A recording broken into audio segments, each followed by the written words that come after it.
pineapples are juicy, and then you just leave, and then they'll be wondering. It'll haunt their dreams. They'll be like, why did he say that? What did he mean? Why? You know, it'll just be weighing on their consciousness for all time. They'll never forget the random guy who just said something and left the game. It'll last a lot longer than than floating your buildings. So you know, if you wanna torment someone on the ladder, I do suggest that. Hey, we have Orion coming out for Air Force Ace. He hasn't actually played in a while, but I do know him. He did play a few matches last season, I believe. That is quite curious.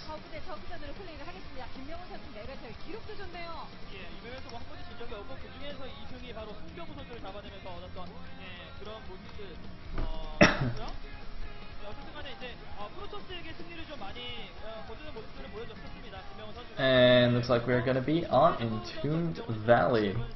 ZVZ to start out the day. Is it just mirror? Do we have more mirror matchups than non-mirrors in the StarCraft 2 matches? Can somebody actually like count up how many mirrors we have versus non-mirrors in Pro League and StarCraft 2? I'd be curious to see his statistics, because it feels like we have more mirrors, but this could just be one of those things that's, you know, like one of those psychological things, you know? Like, people think all kinds of things, like they think they're good looking but they're actually not, or something, or, you know, those kinds of things, like those psychological studies. They're actually all very interesting, by the way. I love psychological studies. But anyway, selective memory, yes, that's the term for it. Thank you, AT692. Selective memory, confirmation bias, all that good jazz.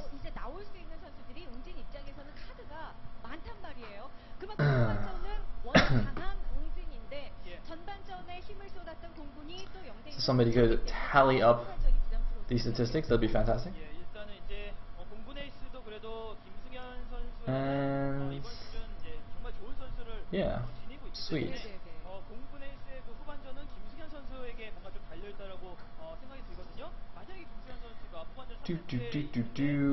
Some MS2300 says, "Hey Sayle, why the grapes as a background?" Oh my, wait a minute. I just realized, oh my god, these grapes, guys, if I get big, the grapes thing could be like the thing that differentiates between the old school people and like the new school guys. It's like when people go on TL and they're like, guys, why is TL a horse? You know? And then all the old timers are just like, oh you little nublet. It's okay. We do it affectionately though, of course. We do it affectionately. Yeah. Unless you're like, you know, my friend from work who is just like, it's not a horse, it's a dragon. I'm like, why is that a dragon? He literally, oh, I think I told this story before. But after he watched my cast once, like he Googled me, and I was like, oh shit, you Googled me? Like, what did you find? And I was like, oh, he was like, oh, I saw you on that site. I think it was Poison Dragon. I was like, what the fuck? What? Is this like some random porn site that just came up when you search my name? Because I certainly hope not. It's like, no. It's like, it was like a StarCraft site. It was like Poison Dragon. I was like, are you talking about Team Liquid? He's like, oh yeah, Team Liquid. It's got like the dragon on the top and everything. I'm like, there's no dragon on Team Liquid, dude. It's a horse. It's like, what? It's a dragon. So I mean, you know, Poison Dragon, Team Liquid, that's pretty close, right? I mean, you know, what are you gonna do about all these newbies?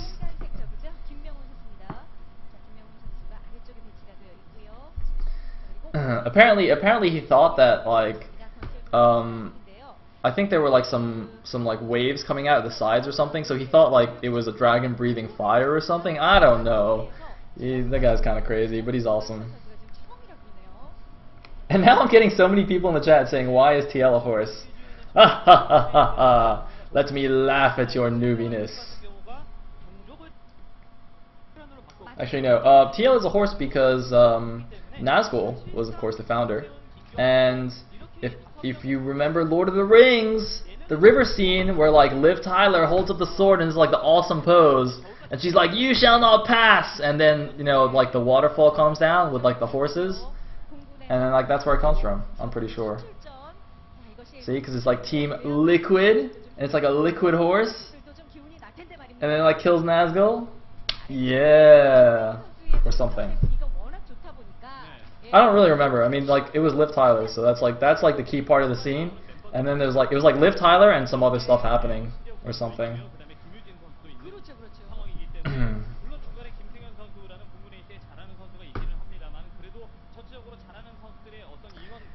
Anyway, I could actually just be completely making that up. So we have a hatchery first versus a pool first build, but it was just a 15 pool or something like that. I actually wasn't paying attention. I was too busy talking about horses and Nazguls. But yeah, it looks something like 15 hatch versus 15 pool ish. So that's gonna be good for, I believe, 0 is bottom left. Yes, 0 is bottom left. Let me just put the clock positions in my overlay. You can have a slight builder advantage here.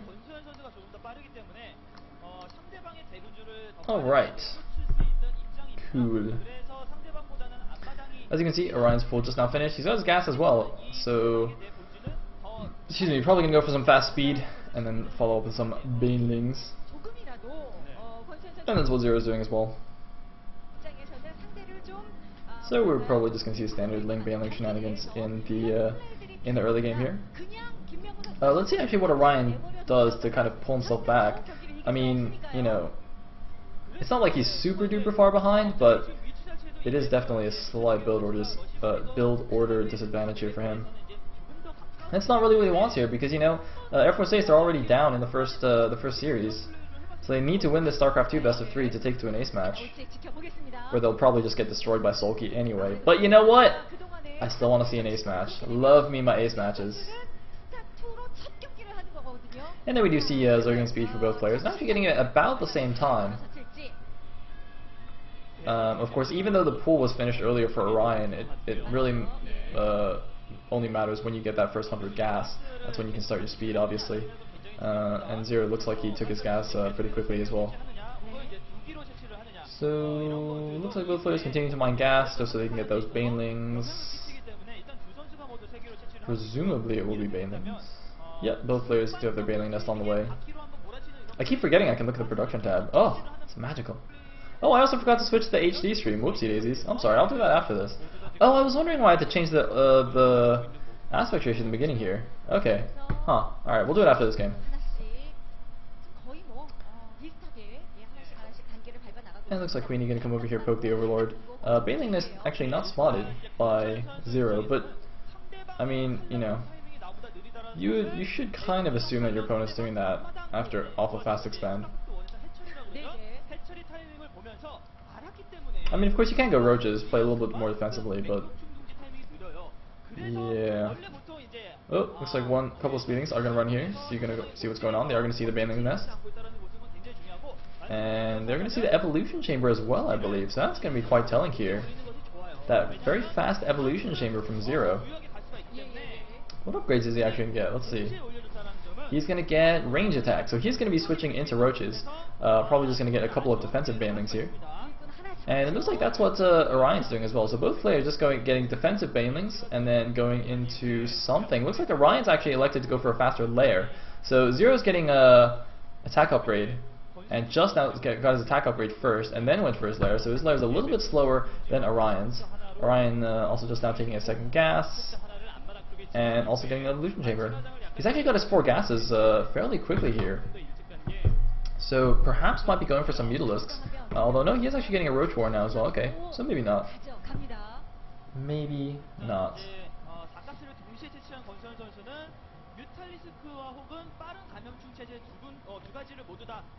And there's the Roach Warren.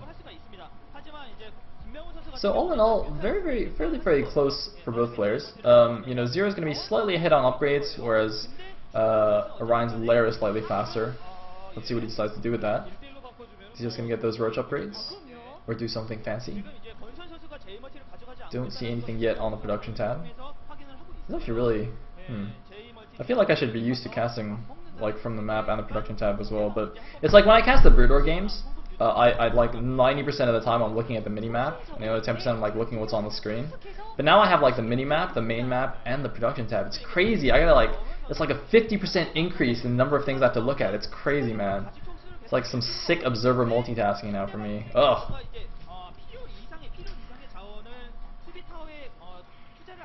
Anyway, we do see an infestation pit on the way for Zero, in fact, but not for Orion, even though he got for the faster there. Orion's actually gone for Burrow instead, so this could be quite interesting, going for that Burrow. Meanwhile, the third base is already up for Zero, and no sign of a third base just yet from Orion. Orion is going to just try and do some kind of timing here when his Burrow finishes. I don't know if that's going to work, though, because by the time that finishes, Infestors could start coming out here. It's going to be quite close, actually. This will be very interesting. Looks like he just made a few roaches here. He's gonna poke over to the side. Still doesn't seem to be going for his third base yet. I mean, there's one Ling there for Zero. He's gonna have to clear that out before he can even send a drone over there. But he's just not making any effort to take that third base. So it looks like Orion might just try some kind of two-base timing here. Okay, no, it looks like he does actually send a drone over, but there's the Zerg there, as I said. So he has to quickly make an extractor, keep that drone alive. Very nice little reaction there. But taking that later third base, not gonna be very useful, and looks like now he's just getting pushed back. Zero, with a flood of Lings and Roaches, pushes back the Roaches of Orion. Zero's +1 was also finished. Orion's +1 only just now finishing up. So Zero's got the upgrade advantage, he's got the expansion advantage, he's got the tech advantage because he's got the Infestors. Orion's like behind in every aspect except that he's got Burrow, basically. So unless he has like the best Burrow micro I've ever seen in my life, I don't think he's gonna be able to do anything. And even then, he probably won't be able to do anything. Looks like, yeah, the Infestor energy upgrade is already done. Infestors are already in production. And I'm not really sure what he thought he could do with this Burrow. I mean, look at this. So Zero's got his Overseer now in place to spot those roaches. I don't think he even got Burrow movement. He just got Burrow, so you know you can do the fancy borrow your damaged roach micro thing. Now the Infestors are out, so Overseer meanwhile of Orion also checking out exactly what's going on. He's going to see the first Infestor and probably not be too happy about this. Look at this, his infestation pit is only just now finished. And, you know, for him to go for that kind of, you know, fast burrow and a bunch of roaches and such a insanely delayed infestation pit without some kind of timing attack or some kind of aggressive strategy, I don't really see the point of it. Because generally, you know, the Infestors are like the unit you want to go for in DBZ, unless you're doing some kind of funky muta opening, and even then, you know, your plan is to eventually go back into Roach Infestor. So for him to just to have such delayed Infestors without, and just not doing anything with his roaches and burrows seems quite silly. Anyway, this third base is up now. It's broken down those rocks. But still slightly concerned. And looks like he's just now started to make some Infestors. Gonna pop a few out here, but Zero's been keeping pace with his Infestor production. I wish we could have a look at the unit counting station or something. It looks like 3 Infestors are already out with like 5 more in production. So Zero's about to have 8 Infestors, I think, against the 4 of Orion, something like that. Either way, it's a huge Infestor advantage for Zero, while the Roach count remains fairly close, and there's no other, you know, important tech unit or anything out on the map. So I can't see any engagement going well for Orion at all here. I mean, Orion might do well to try and take a greedy 4th or 5th or something like that, but the thing is, Zero's already taking a 4th, so Orion, like, I don't know, maybe he needs to double expand right now or something? I'm trying to think. I think he needs to take a risk right now to come back in this game, because he's certainly just falling further and further behind, without even anything happening. And it looks like Zero, though, is going to go on the aggression. No! Is he going to go on the aggression? Oh, he's just spreading his units out a little bit, doesn't want to get fungled. I don't think he realizes, like, there's barely any fungals for Orion anyway. Oh, he's going to try and sneak some Zerglings around the side, or... Yes, he's going to do it. 6 Zerglings into the main, but huge fungals going down everywhere here. A lot of infested Terrans as well.